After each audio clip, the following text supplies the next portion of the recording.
Vamos entonces a continuar con lo que es la infraestructura del puente. Hoy vamos a ver lo que es la pila, ¿no? La pila, por aquí, a ver, ok. Un ejemplo por aquí.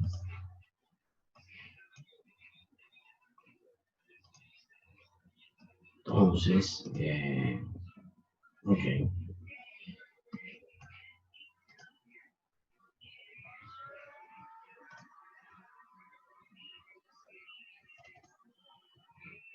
¿Se escucha bien?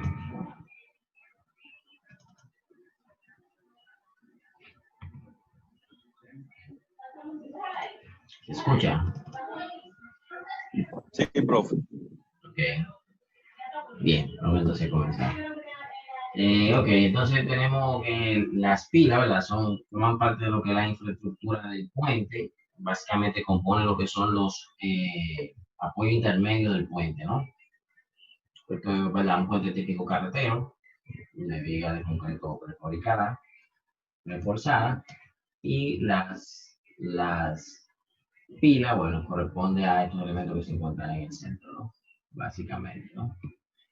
Esto es en elevación o semisección, y esto sería en planta, ¿no? Aquí debe verse el trazo, ¿no? La pila.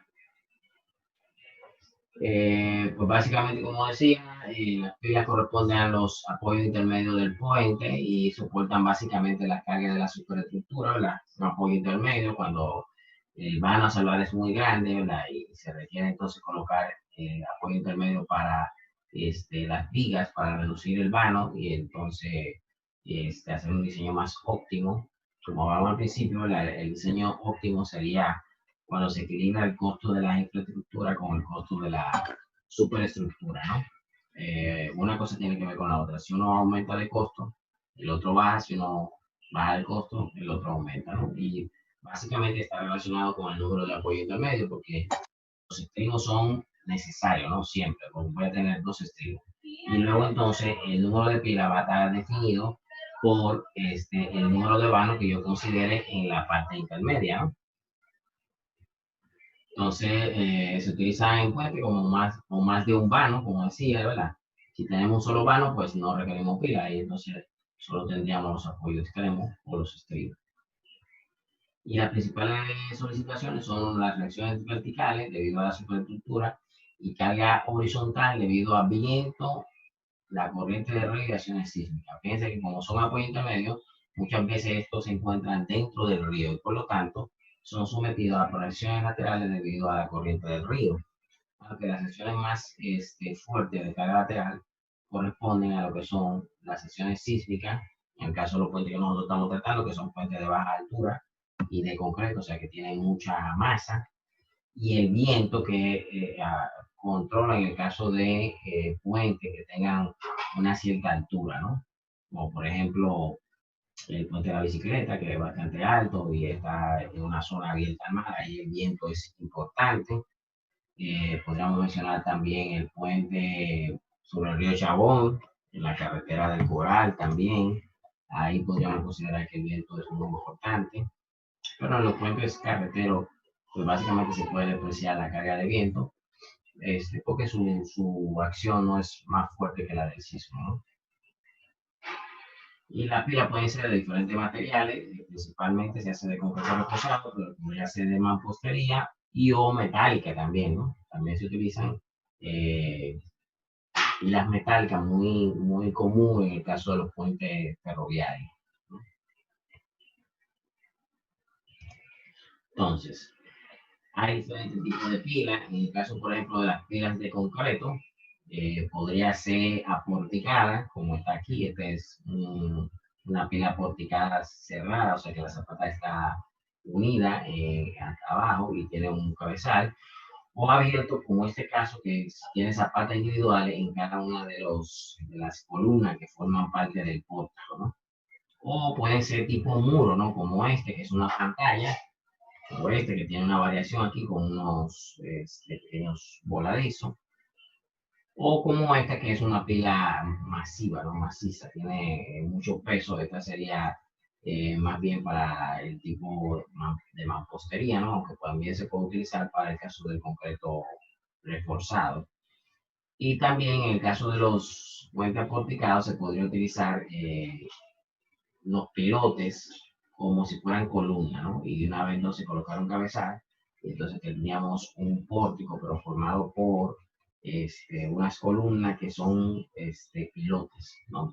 Es como un sistema mixto para ser más aprovechado, ¿no? En el caso de cimentación profunda, de estas pilas que se pueden observar en muchos de los puentes de nuestro país, ¿no? Usan diferentes pilas, principalmente esta muy utilizada en la ciudad, y este tipo, ¿no? Aplicado.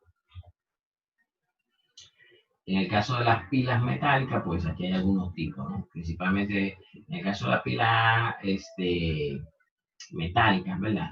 Pues se utiliza menos material debido a la resistencia que tienen estas. Entonces podemos tener, son mayormente hechas por barras, ¿no? Como por ejemplo aquí, que es un pórtico metálico con elementos, columnas laminadas, que son estas columnas que se ven aquí, que son fabricadas con una forma específica, o columnas tubulares que son bastante eficientes para resistir, ¿no? Cargas de compresión, las columnas tubulares.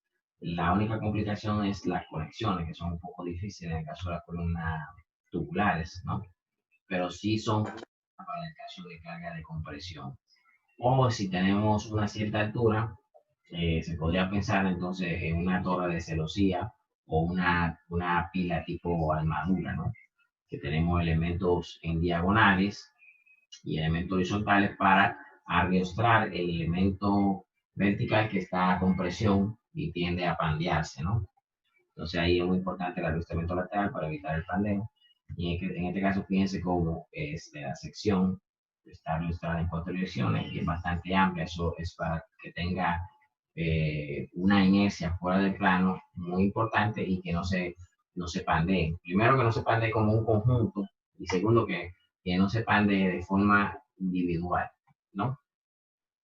Igual, se puede hacer también así en concreto. Si la estructura es muy alta, se podría también arrostrar las columnas, ¿no? Si hacemos un pórtico o una pila tipo pórtico y son muy elevadas, las columnas, pues, o hacemos una pantalla, o hacemos un cajón, o hacemos, a ver, aquí no está la tipo cajón, no puse la tipo cajón, o hacemos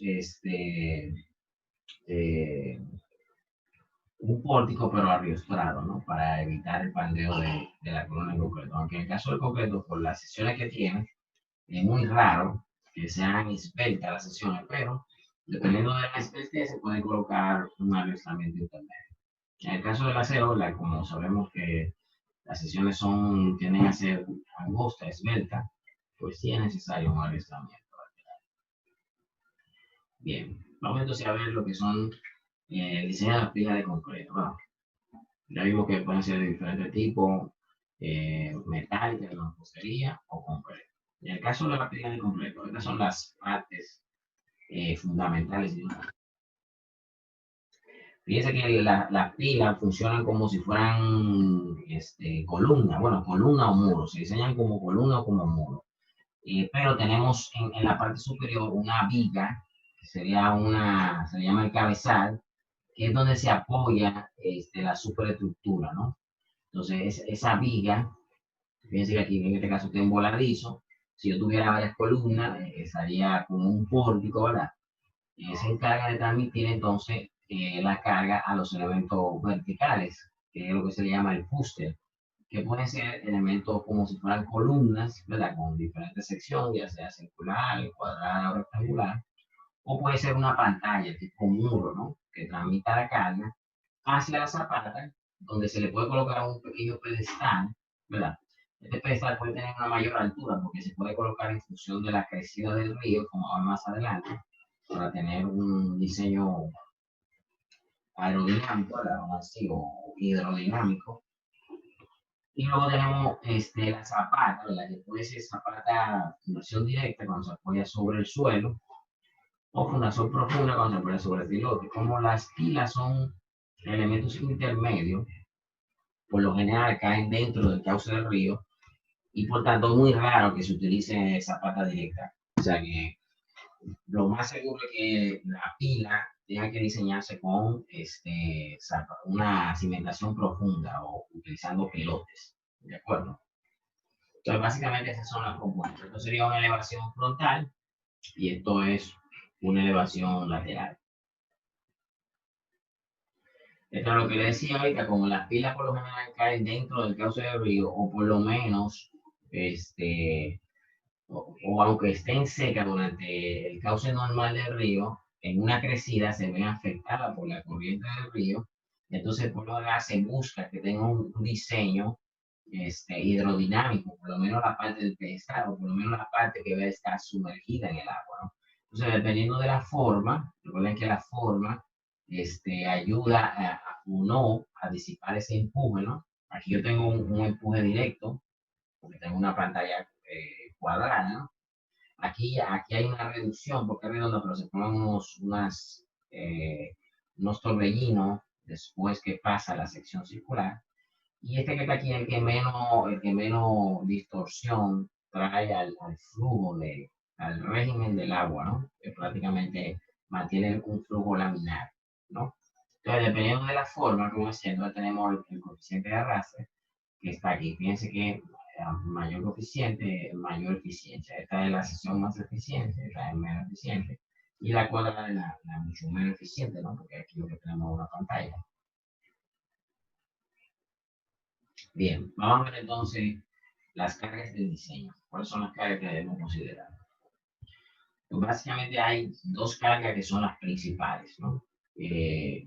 Las cargas verticales de la superestructura, o sea, que son las reacciones de la carga muerta y viva, no se toma en cuenta el efecto de impacto, pero sí lo que es todo lo que es peso propio, incluso de la misma pila, la que tiene peso propio, y a eso se le suma, todo eso es lo que corresponde a carga muerta, la carga viva, la que es debido al tránsito sobre el puente, ¿no? Entonces, como ya vimos, la carga viva se calcula o se determina las máximas reacciones. En este caso yo lo puse continua, pero se supone que son dos vigas las que se apoyan sobre la pila. Entonces yo, dependiendo del número de vías que yo tenga, yo voy a poner, en función de la línea de influencia, voy a poner mi tren de carga en la posición que me cause la máxima reacción sobre la pila, ¿no? Eso es lo que estoy haciendo aquí para la carga viva, ¿no? La voy a calcular, ¿verdad? Como ya vimos, utilizando mi línea de influencia, ¿verdad?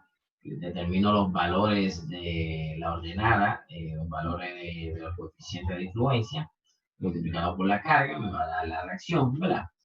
Y a eso le sumo la reacción debido a la carga distribuida, que la puedo calcular igualmente con mi línea de influencia, utilizando el área debajo de la línea de influencia. Eso, ¿verdad? Le voy a sumar la carga muerta, que aquí está, ¿verdad? Perfectamente representada, que sería la reacción aquí en el centro. Fíjense que en el caso del estribo solamente teníamos una reacción. En el caso de la pila, al ser un elemento intermedio, entonces tengo dos reacciones, ¿no? De cada lado de mi estructura, ¿no? Y aplicamos la ecuación de carga, la ecuación de reacción para una viga simplemente apoyada, ¿no? Entonces, luego están las cargas horizontales, ¿no?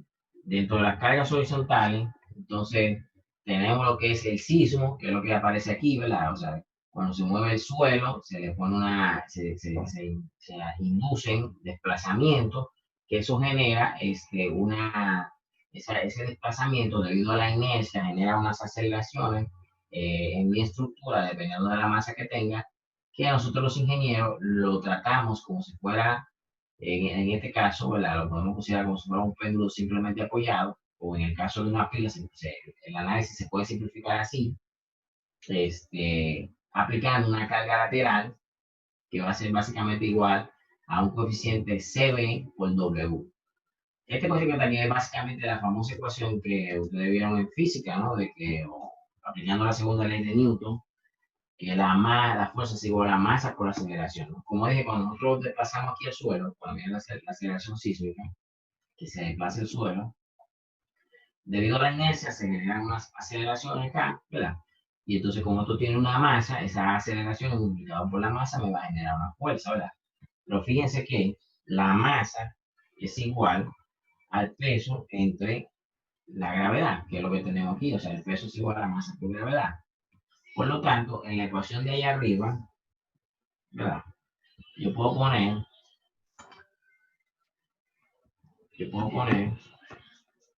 que la masa es igual a W sobre D por A, ¿de acuerdo? Si yo hago así y en vez de poner a G dividiendo W, pongo a G dividiendo a, y eso lo multiplico por el peso, entonces voy a tener lo que yo tengo aquí, CB por W.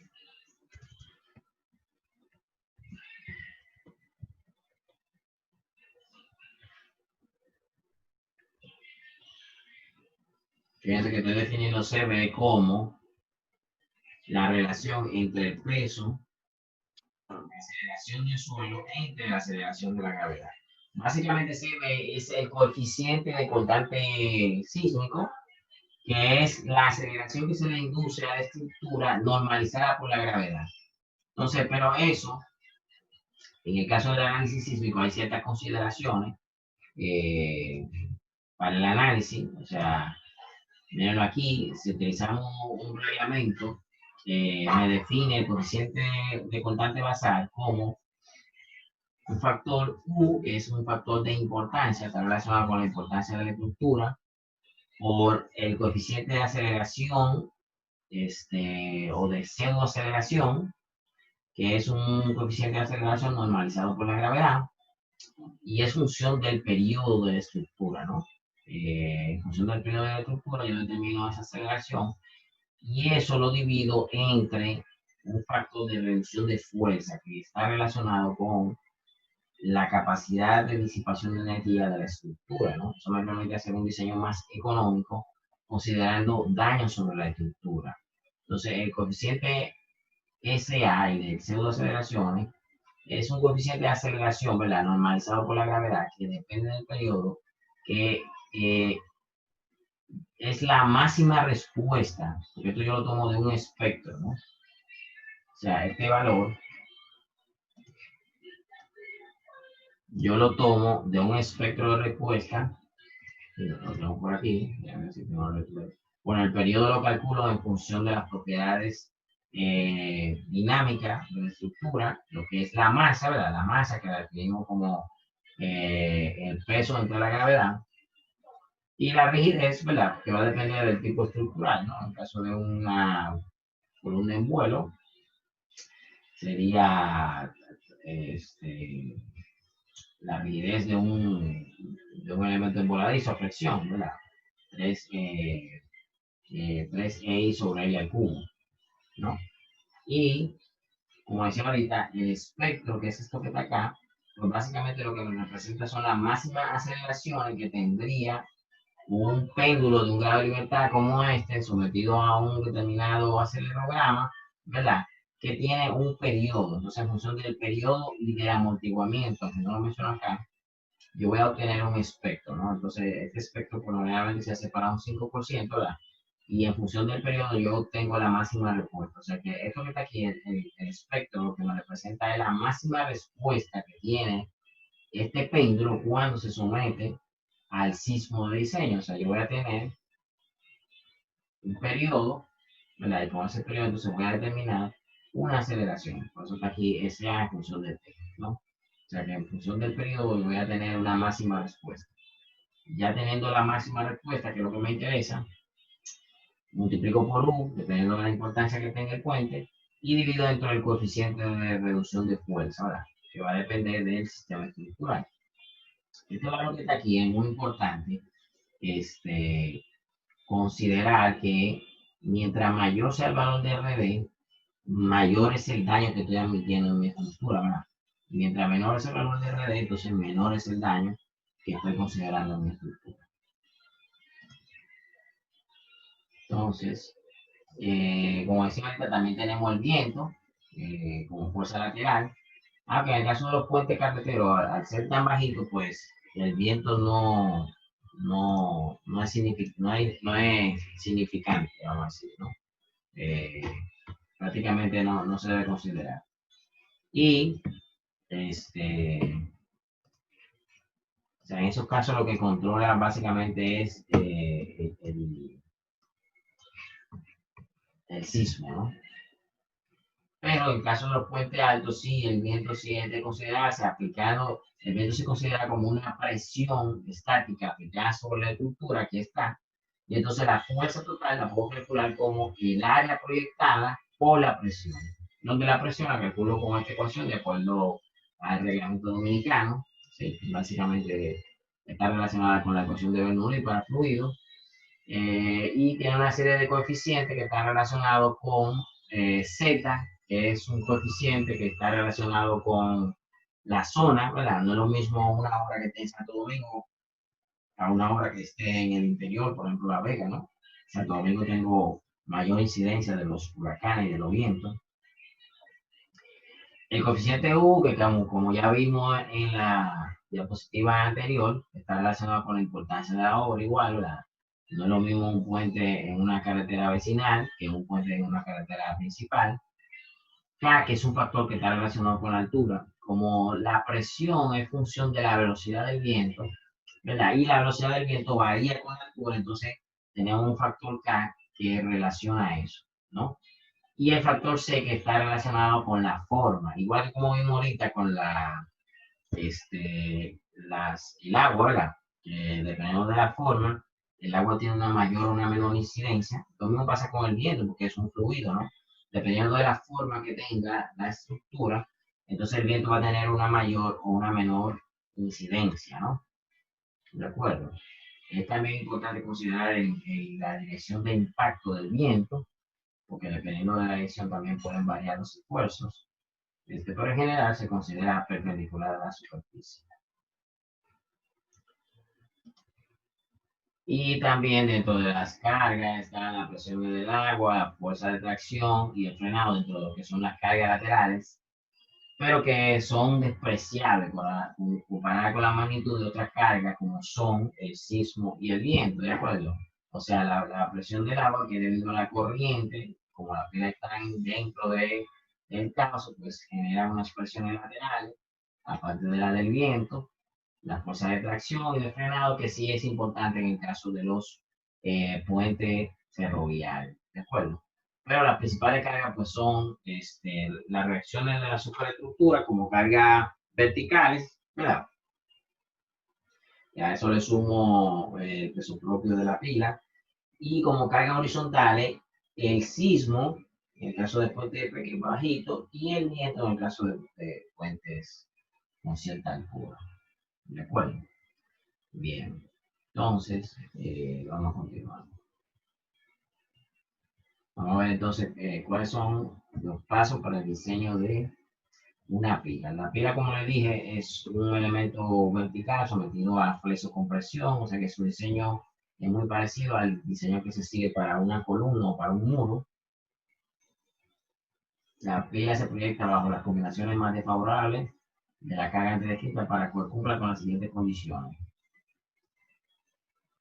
Estabilidad, alojamiento y deslizamiento, que no es más que una revisión de los esfuerzos en el terreno. Esos esfuerzos se revisan para que no haya tensiones, que la estructura sea estable, que no haya tensiones y que los esfuerzos máximos no sobrepasen los admisibles. Y la integridad de la pila, que tiene que ver con la resistencia de cada uno de los componentes estructurales de la pila. ¿De acuerdo? Bien. Entonces, vamos a ver la estabilidad del alojamiento. Se verifica la estabilidad del alojamiento bajo la condición más desfavorable de carga, calculando el punto de paso de la resultante de todas las cargas que actúan sobre la pila, la cual debe quedar comprendida dentro del núcleo de la base de la pila. Yo creo que en la clase pasada hablamos sobre el núcleo de una sección, ¿verdad? Que básicamente comprende el área donde si aplicamos la carga, no hay en este caso, como estamos aplicando una carga de compresión, no hay tensiones, ¿no? Solo hay compresiones. y revisar las presiones y fuerzas que actúan en la cimentación. O sea, que estamos diciendo que no debe haber tensiones y que las presiones máximas deben ser menores que las admisibles. ¿De acuerdo? Entonces, para la revisión de la estabilidad del hueco, pues básicamente tenemos esto, ¿no? En este caso, revisando la estabilidad ante carga parcial, ante carga gravitacional, la cargo solo una parte de mi superestructura y reviso que no haya tensiones, ¿no? Que sea estable ante esta condición de carga. Y también reviso cuando la superestructura está totalmente llena, que en ese caso, la que voy a tomar en cuenta sería que los esfuerzos máximos no sobrepasen los esfuerzos admisibles. ¿De acuerdo? Entonces, básicamente, haciendo los diferentes estados de carga, voy a obtener la resultante, ¿verdad? Con su momento, o sea que yo voy a obtener una fuerza resultante.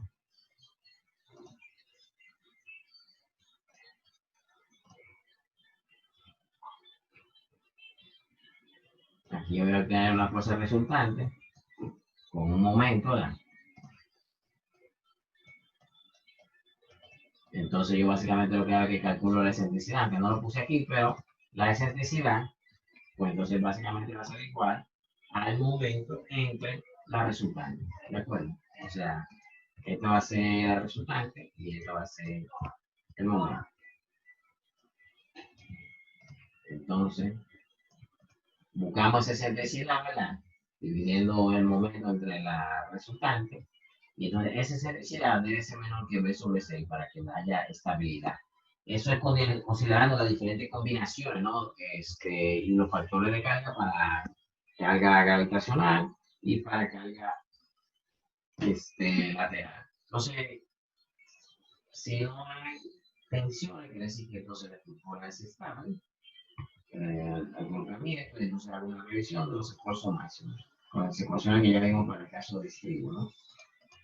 Y si esto es, si consideramos una cimentación directa, zapata directa, ¿no? Pero recuerden que en el caso de las pilas, por lo general se utiliza cimentación profunda, por lo tanto voy a tener este caso, ¿no?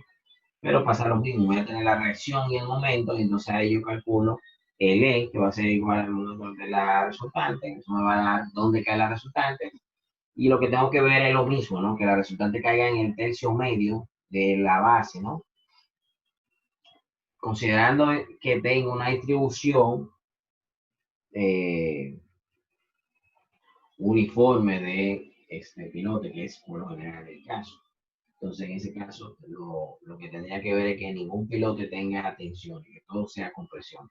O sea que el P mínimo debe ser mayor o igual a 0 y el P máximo debe ser mayor o igual al P admisible. O sea que nosotros tenemos que esto debe ser menor o igual al P admisible y este debe ser mayor o igual a 0. Aló. ¿Te puedo llamar un minuto? Porque estoy en clase. Ok. Entonces, básicamente esas son las condiciones que debemos de cumplir. ¿De acuerdo? Entonces, bien. En el caso de la cimentación profunda.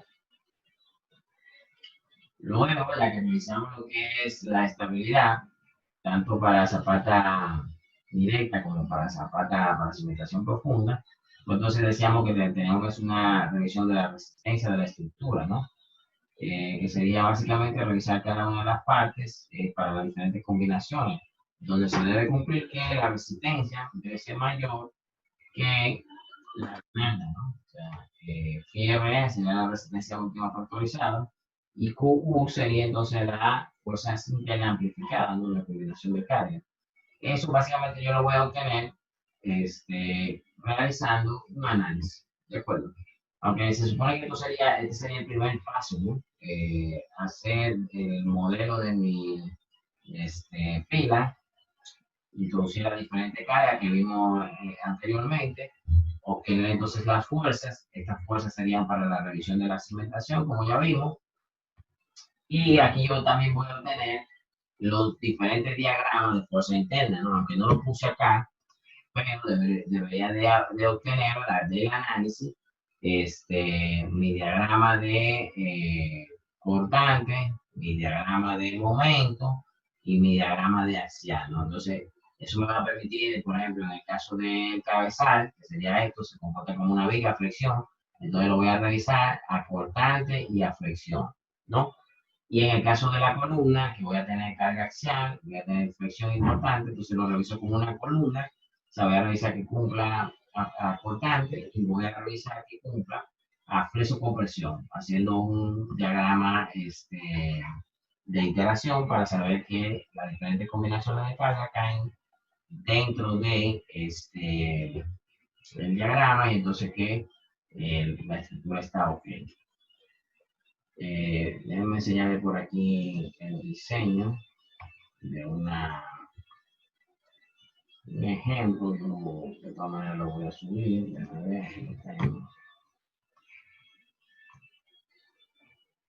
Sí se ve el ejemplo. Sí. Sí. Ok.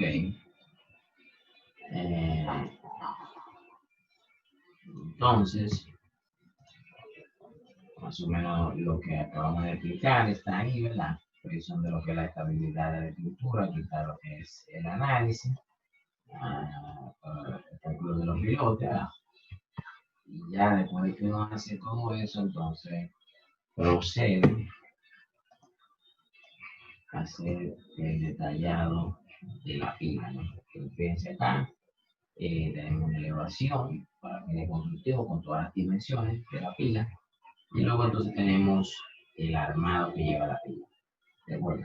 Entonces aquí está todo el acero que se va a colocar. Fíjense que esto aquí se arma como una viga, el cabezal, ¿verdad? Con sus estribos para el cortante y el acero longitudinal para la flexión. Mientras que este elemento que está acá, que sería el fuste, ¿verdad? Entonces se arma como si fuera una columna. Mírenlo aquí. Vamos a verlo más cerca.